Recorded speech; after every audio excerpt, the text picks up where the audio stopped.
everyone! Today I wanted to do a story time video. I'm going to tell you about when I ran away to California when I was 16, when I lived in Washington State, because it was requested, and when I filmed my ex video about like dating exes again, or getting back with an ex, I mentioned it and somebody asked me if I could talk about it.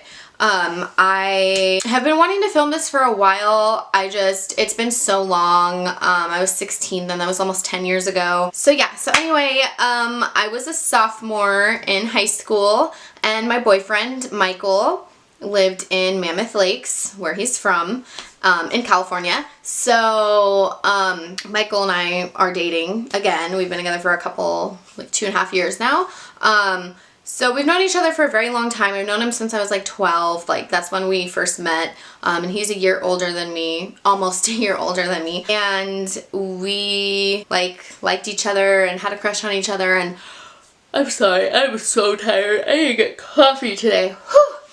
So we always had like a crush on each other. We hung out like a couple times. And then when I was 16, I was living in Washington. I had family who lived in the same town that he lived in, and that's how I met him. Anyway, let's jump to the part where we're 16. So we started dating long distance. We were always talking on the internet and then like talking on the phone, and like it's not like we met online or anything, because like I said, we met when we were kids, and like I'd see him occasionally when I'd go visit. It was never anything serious, and then we were talking a lot online, and then we started dating. Like we got feelings for each other. When I was 16, my friend at the time was like, she was my best friend at the time, she was like, yeah, my family and I are driving to Salinas, California, like for a wedding. Do you want to come? And I was like, I don't think my mom will let me, but let me work something out. So I stayed the night at her house. My mom said it was okay. It was in the summer, so like there wasn't school. I think it was in the summer. I went home and like I packed my bags. The house that we lived in at the time was weird because it had like a deck upstairs, outside, obviously, and then had a sliding glass door where you could like walk outside, but it had stairs on the outside. So like you could leave the house from upstairs through the sliding glass door and then walk down the stairs on the deck and like be outside and like leave or whatever. So I asked my sister, who at the time she was 14 and she didn't really ever want to go do anything or hang out with anyone. So like I asked her, knowing she was gonna say no, I asked her, I said, do you want to come to house with, oops, name dropping. So I asked my sister, I said, do you want to come over to my friend's house with me? And she said no. And so I was like, okay, cool. Like now it's not gonna seem weird, even though like if I had just said I'm going to my friend's house, it wouldn't have seemed weird, but I was like doing something bad and wrong, so I kind of like tried to make it as believable as possible in my head. So I left. I took out a suitcase. I didn't want her to see it, so I went outside through the upstairs balcony thing. I went to my friend's house. I had a car at the time, I think.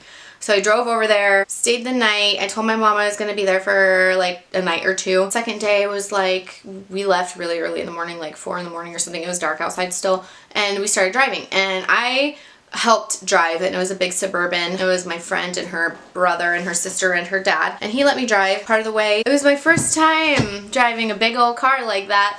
And like on a highway, on a freeway. Like I lived in a tiny town, so if I did have a car, I didn't go anywhere. Like it was a super small town. So we started our venture to California, and I'm from California, so like I was super excited to go back home. Like I hated the weather in Washington. It was never sunny, it was always rainy and cold, and I hate the cold, so like I was ready for it.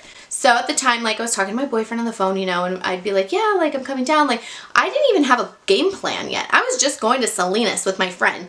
He lived in Mammoth Lakes. That's like, what, 6 hours away? We were like keeping in touch. He knew I was running away. We were just trying to figure out how we could meet each other. Like we were young. There's really no way that we could meet each other. So I go to Salinas. I was there for like a couple days. At this point, my mom's like, when the hell are you coming home? And I'm just like, still at her house. Like I don't want to come home yet. After we were done with Salinas and they were going to come back home, they dropped me off in Sacramento at a Greyhound station, or like the transit center, train station or whatever. So I took a Greyhound.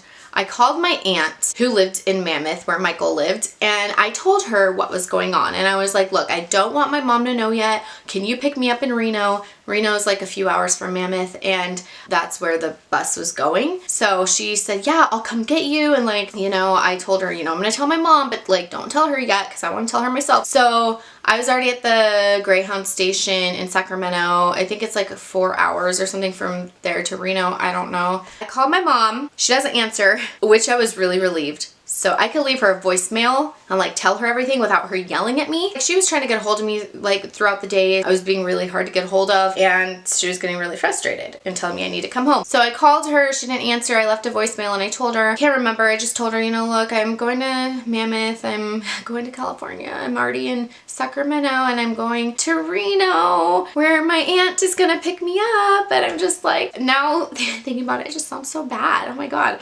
Especially now that I have a kid. She calls me back. I don't answer, I don't think. She is livid. She's yelling and like telling me I need to get back home. I need to call her. I can't remember what happened with that. I can't remember like when I spoke with her next. I get to Reno. My aunt picks me up. We get to Mammoth. I think I saw Michael that first day. He was at the skate park, and my sister, who we're not really related, she's 4 years older than me, but we grew up with each other, and my aunt, who's her mom, it's really confusing, but basically we're like a family. We've known each other forever. Her mom and my mom grew up together, so they're like sisters, so I call her my aunt, but then I call her my sister.